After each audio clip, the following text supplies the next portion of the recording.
एक प्रसिद्ध राजा था जिसका नाम रामधन था। अपने नाम की ही तरह प्रजा सेवा ही उसका धर्म था।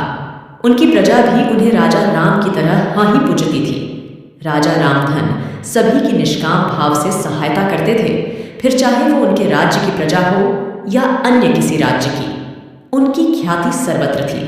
उनके दानी स्वभाव और व्यवहार के गुणगान उसके शत्रु राजा तक करते थे। उन राजाओं में एक राजा था भीम सिंह, जिसे राजा रामधन की इस ख्याति से ईर्ष्या थी। उस ईर्ष्या के कारण उसने राजा रामधन को हराने की एक रणनीति बनाई और कुछ समय बाद रामधन के राज्य पर हमला कर दिया। भीम सिंह ने छल से युद्ध जीत भी लिया और रामधन को जंगल में जाना पड़ा। इतना होने पर भी रामधन की लोकप्रियता में कोई कमी नहीं थी।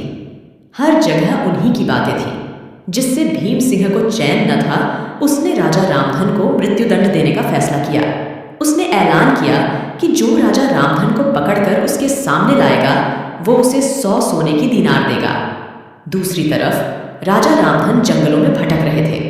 तब उन्हें एक राहगीर मिला और उसने कहा, भाई तुम इसी जगह के लगते हो, क्या मुझे राजा रामधन के राज्य की तरफ का रास्ता बता सकते हो? राजा रामधन ने पूछा, तुम्हें क्या काम है राजा से?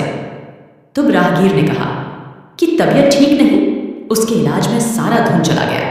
सुना है राजा, रामधन सभी की मदद करते उन्हीं के पास जाकर याचना करो।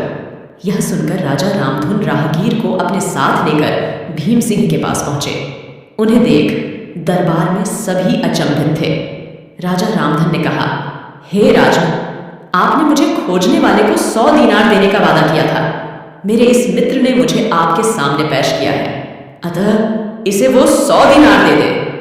यह सुनकर राजा भीम सिंह को एहसास हुआ राजा रामधन सच में कितने महान और दानी हैं, और उसने अपनी गलती का स्वीकार किया।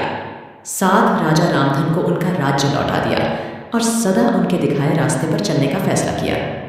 दोस्तों, इसी को कहते हैं कर भला तो हो भला।